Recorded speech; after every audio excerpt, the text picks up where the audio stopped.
تدبر قرآن امین احسن اصلاحی سورہ مائدہ آیات 87 تا 120۔ اعوذ باللہ من الشیطان الرجیم، بسم اللہ الرحمن الرحیم۔ لا یؤاخذکم اللہ باللغو فی ایمانکم ولکن یؤاخذکم بما عقدتم الایمان فکفارتہ اطعام 10 مساکین من اوسط ما تطعمون اہلیکم او کسوتہم او تحریر رقبہ فمن لم یجد فصیام 3 ایام ذالک کفارۃ ایمانکم اذا حلفتم واحفظوا ایمانکم کذالک یبین اللہ لکم آیاتہ لعلکم تشکرون۔ لا یؤاخذکم اللہ باللغو فی ایمانکم ولکن یؤاخذکم بما عقدتم الایمان۔ اس ٹکڑے میں جو مضمون بیان ہوا ہے یہی مضمون معمولی لفظی اختلاف کے ساتھ سورہ بقرہ آیات 224 تا 225 میں گزر چکا ہے۔ وہاں ہم نے اس پر مفصل بحث کی ہے۔ وہاں مسئلہ ایلا کے تعلق سے قسم کی اہمیت کا ذکر ہوا تھا۔ یہاں اوپر کی بیان کردہ تحریم و تحلیل کے متعلق سے اس کا ذکر ہوا ہے۔ مطلب یہ ہے کہ اللہ تعالیٰ بندوں کی غیر ارادی قسموں پر تو کوئی مواخذہ نہیں کرے گا، لیکن جو قسمیں دل کے عزم و ارادہ سے ظہور میں آئیں گی، جن کے ذریعے سے کوئی عہد و پیمان بندھے گا، جن سے حقوق و فرائض پر کوئی اثر مرتب ہوگا، جو کسی پہلو سے شریعت کی تحریم و تحلیل پر اثر انداز ہوں گی، ان پر اللہ ضرور مواخذہ فرمائے گا۔ اللہ کے نام کو جیسا کہ بقرہ میں فرمایا ہے خلاف شرع یا جھوٹی قسموں کا ہدف بنانے کی اجازت نہیں ہے۔ قسم قول و قرار، شہادت اور عہد و پیمان کی بنیاد ہے، اور عہد و پیمان نہ صرف تمام معاشرتی، اجتماعی اور سیاسی حقوق و فرائض کی اساس ہے، بلکہ جیسا کہ ہم اس سورہ کی پہلی آیت یا ایھا الذین آمنوا اوفوا بالعقود الی آیہ کے تحت تفصیل کے ساتھ بیان کر چکے ہیں۔ اس عہد و میثاق کی بھی اساس ہے جو ہم نے اپنے رب کے ساتھ باندھا ہے۔ اس وجہ سے ضروری ہے کہ آدمی قسم کے معاملے میں نہایت محتاط رہے، کوئی قسم بے ضرورت یا خلاف شرع نہ کھائے۔ جو قسم کھائے خلاف شرع نہ ہو تو وہ پوری کرے، اگر کوئی قسم کھانے کے بعد توڑے تو اس کا کفارہ ادا کرے، لیکن وہ قسم کے معاملے میں سحر انگار، بے پرواہ اور بالکل غیر سکا اور ناقابل اعتبار آدمی بن کے نہ رہ جائے، اس لیے کہ اس قسم کا آدمی نہ معاشرے کی ذمہ داریوں کا اہل ہے، نہ میثاق الہی کی ذمہ داریوں کا۔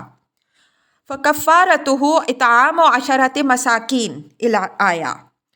اس کا کفارہ یہ ہے کہ 10 مسکینوں کو اس معیار کا کھانا کھلایا جائے جس معیار کا کھانا وہ اپنے اہل و عیال کو کھلاتا ہے، یا ان کو کپڑے پہنائے یا ایک غلام آزاد کرے۔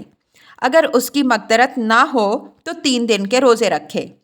کذالک یبین اللہ لکم آیاتہ لعلکم تشکرون۔ یہ اس بات کی طرف اشارہ ہے کہ یہ توضیحی آیات ہیں جو بعد میں پیدا ہونے والے سوالات کے، جیسا کہ ہم نے اشارہ کیا، جواب میں نازل ہوئیں۔ شریعت و ہدایت تمام تر اللہ تعالیٰ کے بندوں پر فضل و احسان ہے، اور اگر اس کے کسی اجمال کی وضاحت خود اللہ تعالیٰ ہی کی طرف سے ہو جائے تو یہ اس کا مزید احسان ہے۔ پھر اس توضیح میں اگر بندوں کے لیے سہولت کے بھی بہت سے پہلو ملحوظ ہوں، جیسا کہ غیر ارادی قسموں اور کفارہ کے معاملے میں یہاں ملحوظ ہیں، تو گویا احسان کے گوناگوں پہلو جمع ہو گئے۔ اس کا فطری تقاضا یہی ہو سکتا ہے کہ بندے اپنے پروردگار کے زیادہ سے زیادہ شکر گزار نہیں۔ اگر اس ساری توضیح و تفصیل کے بعد بھی انہوں نے اس نعمت کی قدر نہ کی تو یہ انتہائی کفران نعمت ہے۔ یا ایھا الذین آمنوا انما الخمر والمیسر والانصاب والازلام رجس من عمل الشیطان فاجتنبوہ لعلکم تفلحون۔ انما یرید الشیطان ان یوقع بینکم العداوۃ والبغضاء فی الخمر والمیسر ویصدکم عن ذکر اللہ وعن الصلاۃ فہل انتم منتہون۔ خمر اور میسر پر بقرہ آیت 219 میں اور انصاب و ازلام پر مائدہ آیت 3 میں بحث گزر چکی ہے۔ شراب اور جوا جیسا کہ سورہ بقرہ کی تفسیر میں ہم بیان کر آئے ہیں، دونوں تمام بیماریاں ہیں۔ کم از کم عرب جاہلیت کی سوسائٹی میں ان کی حیثیت یہی تھی۔ خمر کے متعلق یہ دعویٰ بے بنیاد ہے کہ اس کا اطلاق صرف انگوری شراب ہی پر ہوتا ہے۔ کلام عرب سے اس کی تائید نہیں ہوتی، اور ہو بھی تو شراب کی حرمت کی اثر علت، جیسا کہ نساء کی آیت 43 سے واضح ہے، اس کے اندر نشہ کا پایا جانا ہے۔ اس وجہ سے ہر نشہ آور چیز کا حکم یہی ہوگا، خواہ وہ انگوری ہو یا غیر انگوری۔ اور شریعت کے اس حکیمانہ اصول کے مطابق کہ جس کی مقدار کثیر حرام ہے، اس کی مقدار قلیل بھی حرام ہے۔ اس کی ہر مقدار حرام ہوگی تاکہ فتنہ کا دروازہ کلیتاً بند ہو جائے۔ رجس من عمل الشیطان، رجس اور نجس پر دوسرے مقام میں ہم بحث کر چکے ہیں۔ معنی ان دونوں میں کوئی فرق نہیں ہے۔ من عمل الشیطان یعنی یہ شیطان کی ایجادات اور اس کی کارستانیوں میں سے ہیں، اور یہ حربے اس نے اس لیے ایجاد کیے ہیں کہ بنی آدم کو شریعت کی صراط مستقیم سے بہکانے کا جو عہد اس نے کر رکھا ہے اس کو پورا کر سکے۔ ان کے اندر اگر کوئی پہلو نفع کا نظر آتا ہے تو یہ محض ایک نظر فریب ملمح ہے۔ اس کا ضرر ان کے نفع کے مقابل میں، جیسا کہ بقرہ کی تفسیر میں واضح ہو چکا ہے، اتنا زیادہ ہے کہ اس کے سامنے اس حقیر نفع کی کوئی قیمت نہیں۔ انما یرید الشیطان ان یوقع بینکم العداوۃ والبغضاء فی الخمر والمیسر میں فی الخمر والمیسر فی اشتعال و انہماک کے مضمون پر دلیل ہے، یعنی شیطان نے یہ فتنے اس لیے ایجاد کیے ہیں کہ تمہیں ان میں لگا کر تمہارے درمیان برابر دشمنی اور انتقام کی آگ بھڑکاتا رہے۔ چنانچہ یہ حقیقت ہے کہ جس معاشرے میں یہ وبا پھیل جائے اس میں یا تو عفت، عزت، ناموس اور وفا و حیا کا احساس مٹ جائے گا، جیسا کہ مغرب زدہ سوسائٹی میں آج مشاہدہ ہو رہا ہے، اور یہ بجائے خود ایک عظیم حادثہ ہے، اور اگر ان کی کوئی رمق باقی رہے گی تو ناگزیر ہے کہ آئے دن ان کی بدولت تلواریں کھینچی رہیں۔ عرب عفت و عصمت، خودداری اور غیرت کے معاملے میں بڑے حساس تھے، اور یہ ان کی بہت بڑی خوبی تھی، لیکن ساتھ ہی شراب اور جوئے کے بھی رسیا تھے۔ اس وجہ سے جام کی یہ بازی ان کے لیے بڑی مہنگی پڑ رہی تھی۔ جہاں کسی نے شراب کی بدمستی میں کسی کی عزت و ناموس پر حملہ کیا، کسی کی تحقیر کی، جوئے میں کوئی چید کی، اور یہ چیزیں جوئے اور شراب کے لوازم میں سے ہیں، وہیں فریقین تلوار سونت لیتے، اور افراد کی یہ لڑائی چشم زدن میں قوموں اور قبیلوں کی جنگ بن جاتی، اور انتقام در انتقام کا ایسا لامتناہی سلسلہ شروع ہو جاتا کہ صرف مہینے اور سال نہیں بلکہ پوری صدی گزار کر بھی یہ آگ ٹھنڈی نہ پڑتی۔ چنانچہ عرب کی تاریخ میں ایسی جنگیں موجود ہیں جن کی آگ جوئے یا شراب خانہ ہی میں بھڑکیں، اور پوری ایک صدی تک وہ آگ نہ بجھی۔ بہرحال یہ چیز یا تو دیوس بناتی ہے یا خانہ خراب، اور ان دونوں میں سے کوئی چیز بھی ایسی نہیں ہے جس کو کوئی سلیم الفطرت معاشرہ گوارا کر سکے۔ وَيَصُدُّكُمْ عَنْ ذِكْرِ اللَّهِ وَعَنِ الصَّلَاةِ، ذکر اللہ کے بعد صلاح کا ذکر عام کے بعد خاص کا ذکر ہے، جس سے ان دونوں کا ربط واضح ہوتا ہے۔ اسلام نے زندگی کی تمام رفت و عظمت ذکر الہی کے ساتھ وابستہ کی ہے۔ جو شخص خدا سے غافل ہوا وہ خود اپنی قدر و قیمت سے بالکل بے خبر ہو جاتا ہے۔ نسوا اللہ فانساہم انفسہم میں اسی حقیقت کی طرف اشارہ ہے۔ اللہ کی یاد کا خاصہ یہ ہے کہ وہ انسان کو زندگی کی اصل حقیقتوں سے کبھی بے پرواہ نہیں ہونے دیتی، جس کا فائدہ یہ ہوتا ہے کہ انسان کبھی راہ سے بے راہ نہیں ہوتا۔ اگر کبھی کوئی لغزش ہو جاتی ہے تو خدا کی یاد اس کو سنبھال لیتی ہے۔ برعکس اس کے شراب کا اصل اثر جو انسان پر پڑتا ہے وہ یہی ہے کہ وہ اس کو زندگی کی اصل حقیقتوں سے ہٹا کر ایک خیالی دنیا میں لے جا کر پھینک دیتی ہے، اور اس خیالی دنیا کا وہ ایسا دیوانہ ہو جاتا ہے کہ پھر جس طرح سگ گریزہ پانی سے ڈرتا ہے اسی طرح وہ زندگی کی اصل حقیقت سے ڈرنے لگتا ہے، کبھی اس سے رو در رو ہونے کی جرت نہیں کرتا، اور اسی حال میں ایک دن اس کی زندگی کا قصہ تمام ہو جاتا ہے۔ اب ذرا اس انسان کی بدبختی پر غور کیجئے جو زندگی بھر خواب دیکھتا رہا اور کبھی اس کو جاگنے اور زندگی کے انجام پر غور کرنے کی نوبت نہیں آئی۔ فَهَلْ أَنْتُمْ مُنْتَهُونَ استفہام عربی زبان میں، جیسا کہ استاذ امام رحمہ اللہ نے اپنی کتاب اسالیب القرآن میں وضاحت فرمائی ہے، تاکید، اقرار، تنبیہ، انکار، زجر، امر کے مفہوم کے لیے آتا ہے۔ یہاں موقع دلیل ہے کہ یہ امر کے مفہوم میں ہے، جس طرح سورہ ہود آیت 14 میں ہے، فَهَلْ أَنْتُمْ مُسْلِمُونَ، تو کیا اب تم مسلم بنتے ہو؟ اس اسلوب میں امر کے ساتھ زجر، موعظت، تاکید و تنبیہ اور اتمام حجت کا مضمون بھی پیدا ہو جاتا ہے۔ یہاں غور کیجئے تو اسلوب کلام اس حقیقت کو ظاہر کر رہا ہے کہ شراب اور جوئے کے مفاسد کی تفصیل اتنے مختلف مواقع پر اور اتنے مختلف پہلوؤں سے تمہارے سامنے آ چکی ہے کہ اب اس معاملے میں کسی کے لیے بھی کسی اشتباہ کی گنجائش باقی نہیں رہی ہے۔ تو بتاؤ اب بھی اس سے باز آتے ہو یا نہیں؟ ظاہر ہے کہ امر کے سادہ اسلوب میں یہ سارا مضمون نہیں سما سکتا۔ وَأَطِیعُوا اللَّهَ وَأَطِیعُوا الرَّسُولَ وَاحْذَرُوا فَإِن تَوَلَّیْتُمْ فَاعْلَمُوا أَنَّمَا عَلَىٰ رَسُولِنَا الْبَلَاغُ الْمُبِینُ۔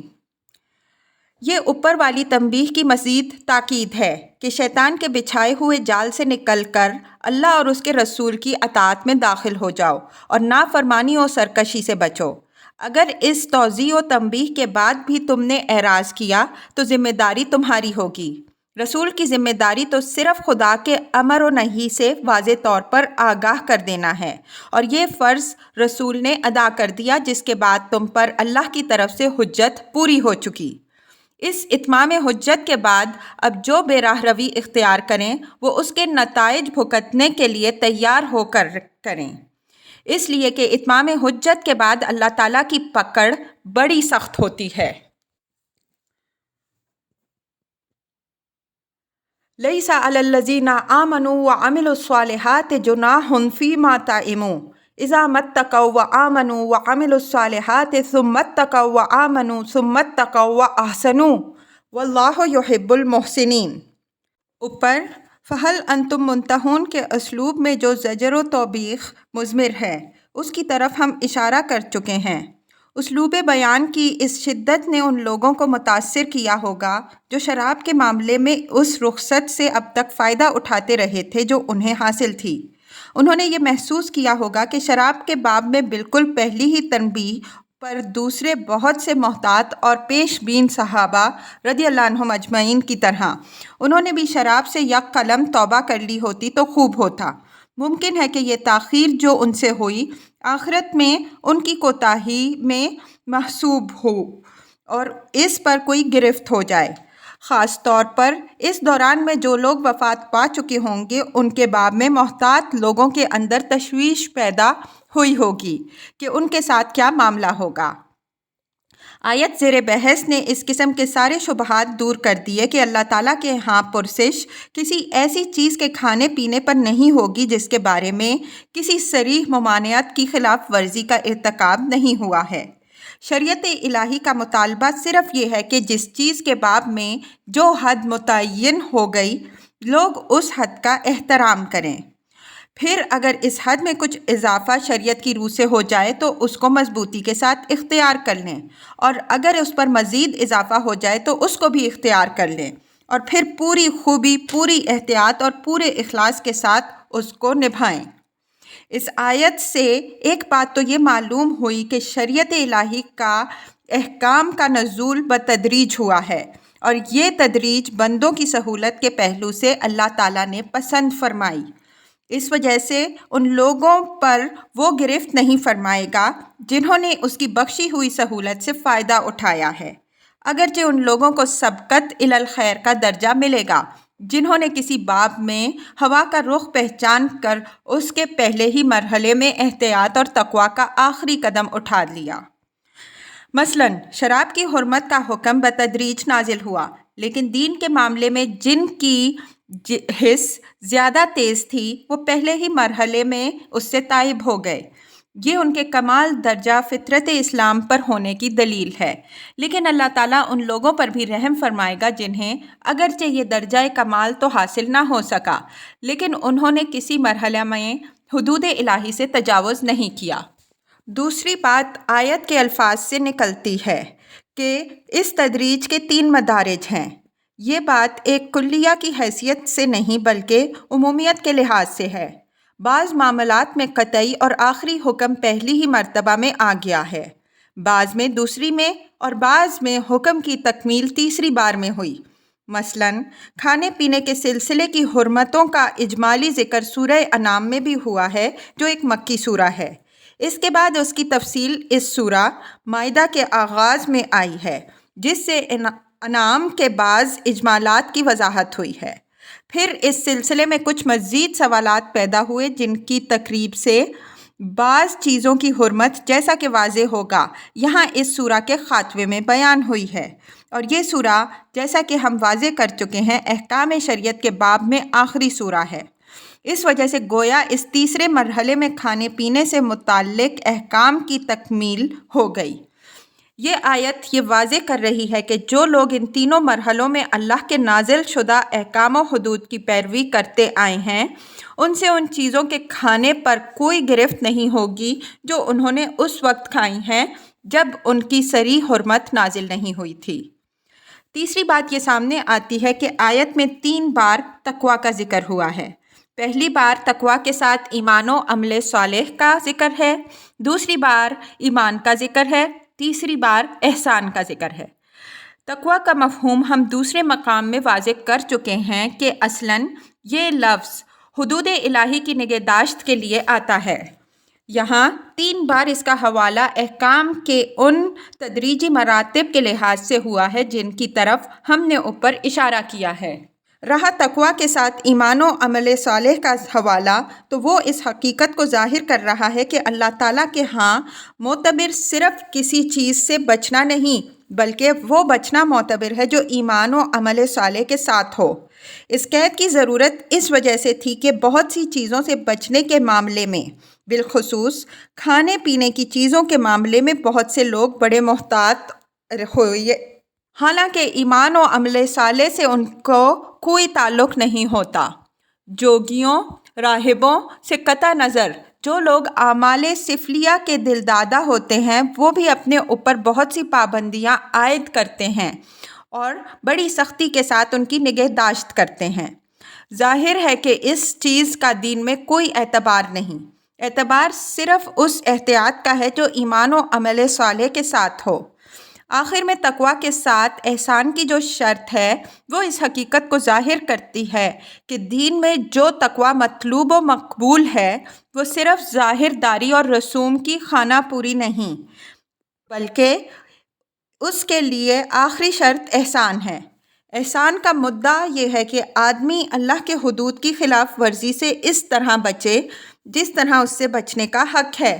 وہ ہر حکم کی تعمیل اس طرح کرے گویا وہ خدا کو دیکھ رہا ہے، اور اس یقین سے اپنے باطن کو منور رکھے کہ اگر وہ خدا کو نہیں دیکھ رہا ہے تو خدا تو بہرحال اس کو دیکھ رہا ہے۔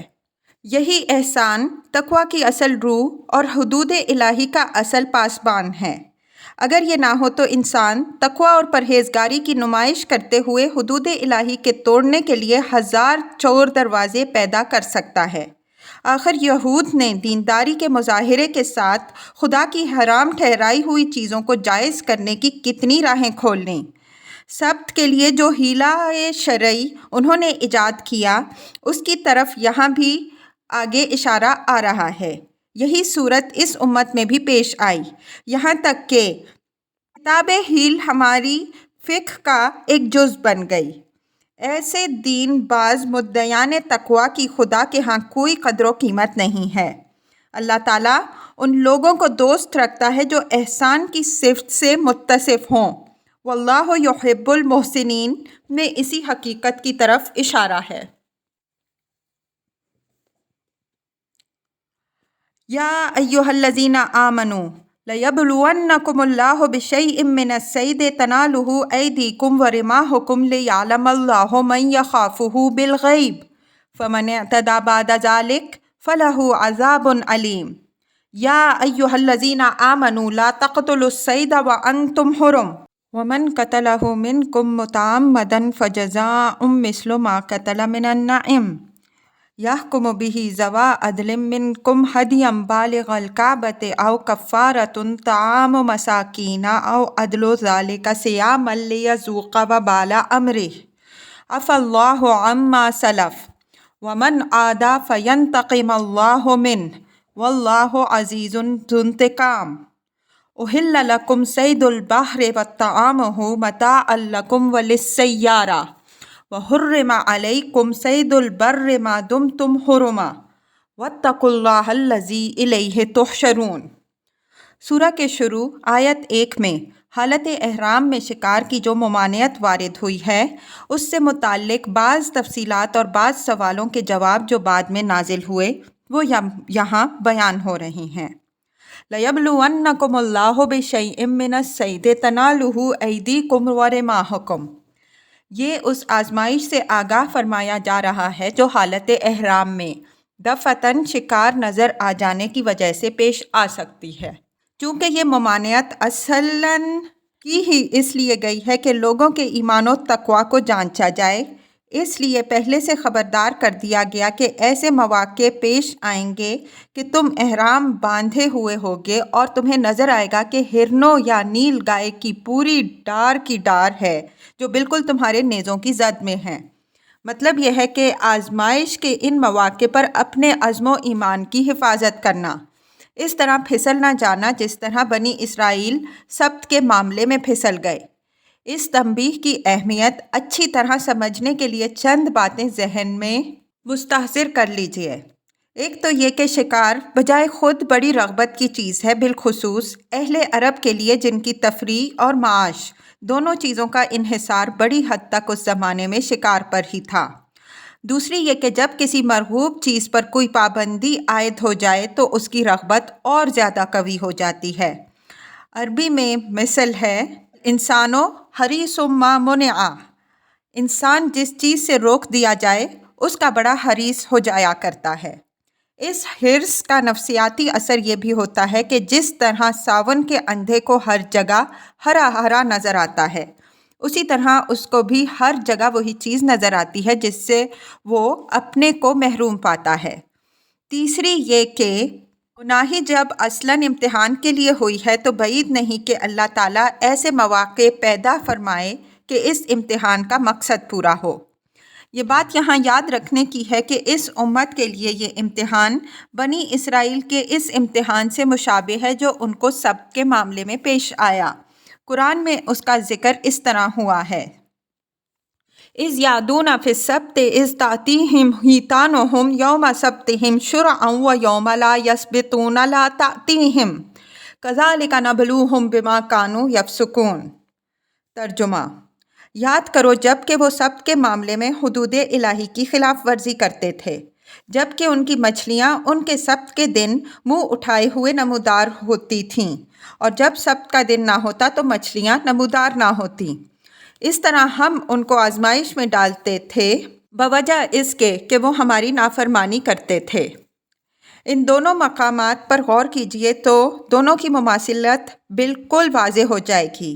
بنی اسرائیل کی آزمائش کی نوعیت یہ تھی کہ جو دن ان کے سبت کا ہوتا اس دن مچھلیاں منہ اٹھائے ہوئے سطح آب پر نظر آتیں، لیکن جو دن سبت کا نہ ہوتا اس دن وہ نظر نہ آتیں۔ اس چیز نے ان کو اس فتنے میں ڈال دیا تھا کہ انہوں نے سبت کے دن شکار کے لیے ایک حیلہ ایجاد کیا۔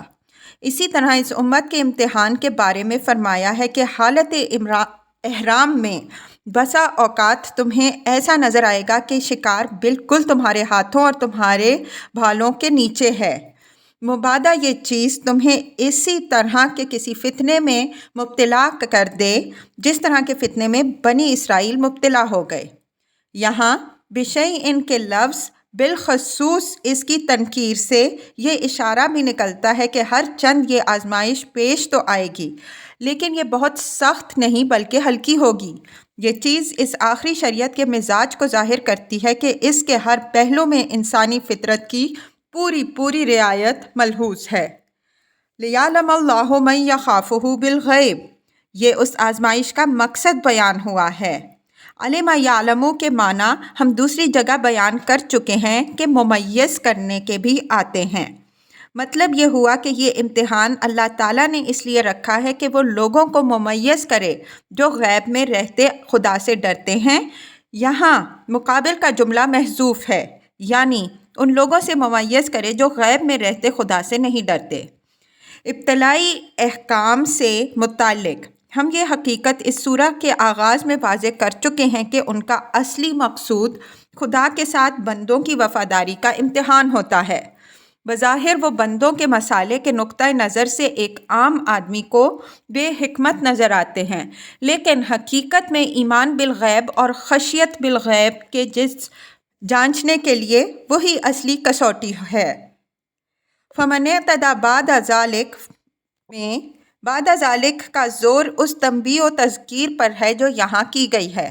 مطلب یہ ہے کہ حالت احرام میں شکار کی مناہی کے بعد یہ آگاہی بھی تمہیں سنا دی گئی ہے کہ اس راہ میں تمہیں اس طرح کی آزمائش بھی پیش آنی ہے جس طرح کی تم سے پہلی امت کو پیش آئی ہیں۔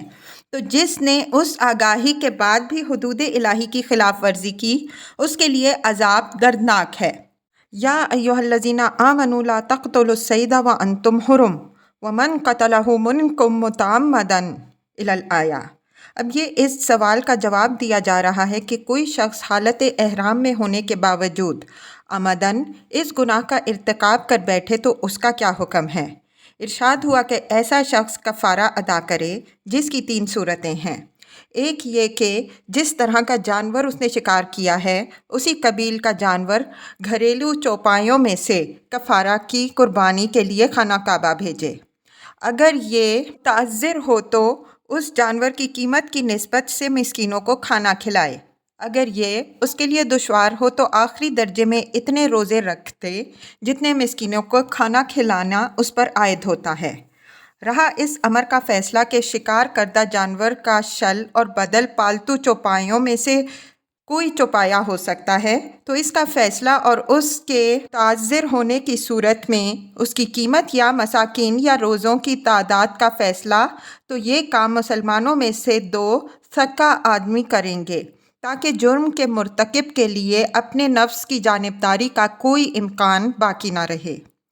قرآن کے الفاظ سے مجھے یہی بات قوی معلوم ہوتی ہے۔ اکثر لوگ اس معاملے میں خطا اور عمد کے درمیان کوئی فرق نہیں کرتے۔ مجھے الفاظ قرآن کی روشنی میں سعید بن جبیر کا مذہب مضبوط معلوم ہوتا ہے جو خطا کی صورت میں کفارہ کے قائل نہیں۔ اس کی تائید میں ایک قول حضرت حسن رضی اللہ عنہ کا بھی ہے۔ اسی طرح جو لوگ شکار کردہ جانور کی مثلیت کا فیصلہ بہر شکل قیمت ہی کے ذریعے سے کرنے کے قائل ہیں، اس کے بعد وہ اختیار دے دیتے ہیں کہ چاہے کوئی شخص اس قیمت کے جانور کی قربانی کر دے، چاہے اسی نسبت سے مسکینوں کو کھانا کھلا دے یا روزے رکھ دے، تو یہ بات بھی کچھ زیادہ مضبوط نہیں معلوم ہوتی۔ جب واضح طور پر پالتو جانوروں میں شکار کے جانوروں کے بدل موجود ہیں، مثلاً ہرن کی جگہ بکری، دمبے، مینڈے وغیرہ، نیل گاؤ اور گورخر کی جگہ گائے وغیرہ، مثلیت کے فیصلے کے لیے قیمت ہی کیوں معیار قرار پائے۔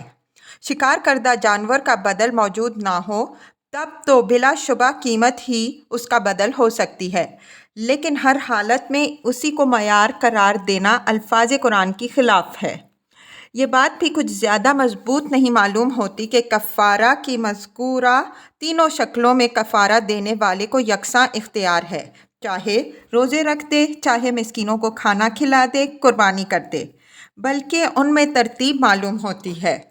یہ بات کہ او تخیر کے لیے آتا ہے اگرچہ صحیح ہے، لیکن قرینہ موجود ہو تو یہ ترتیب کو بھی ملتزم ہے، جیسا کہ اسی سورہ کی آیت 102 میں ہے۔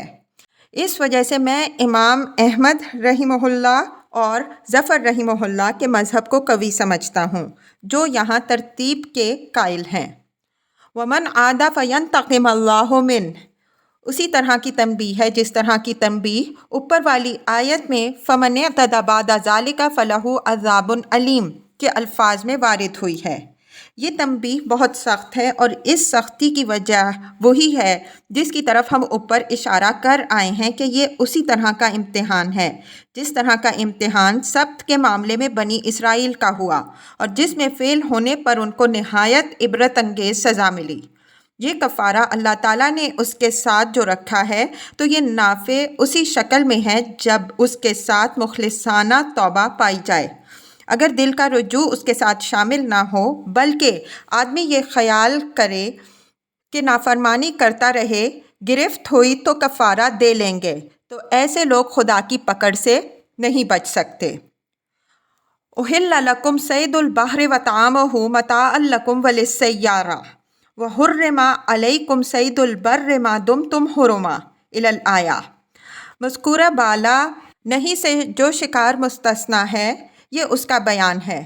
یہود کے لیے جیسا کہ ہم نے اوپر اشارہ کیا سبت کے دن دریائی شکار بھی ممنوع تھا۔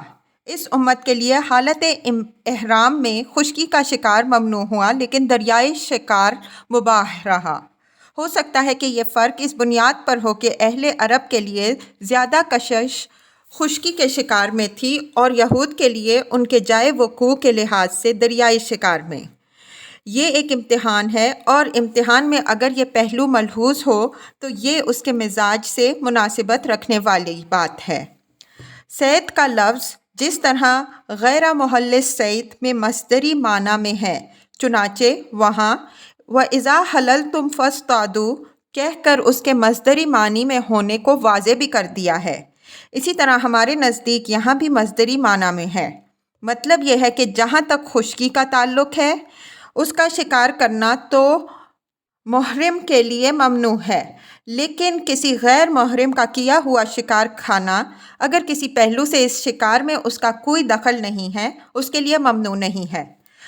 رہا دریا کا شکار تو اس شکار کا کرنا اور دوسرے کا کیا ہوا شکار کھانا دونوں محرم کے لیے جائز ہیں۔ یہ رخصت اللہ تعالیٰ نے اسی لیے عطا فرمائی کہ محرمین اور اہل قافلہ کو زیادہ راہ کے معاملے میں آسانی ہو۔ خشکی کے سفر میں اگر زیادہ راہ تھوڑ جائے تو اس کے حاصل کرنے کی راہیں کھلی رہتی ہیں۔ دریائی سفر میں اگر یہ زحمت پیش آ جائے تو شکار کے سوا کوئی اور راہ باقی نہیں رہ جاتی۔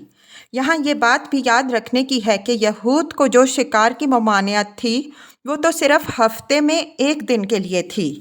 اس وجہ سے کسی ناقابل حل زحمت کے پیش آنے کا کوئی اندیشہ نہ تھا۔ اس امت کو یہ ممانعت پورے دوران احرام کے لیے ہوئی۔ دریائی سفر کرنے والے قافلوں کو بعض حالات میں ناقابل حل مشکل پیش آ سکتی ہے، اس وجہ سے دریائی شکار کے معاملے میں یہ رعایت ہوئی۔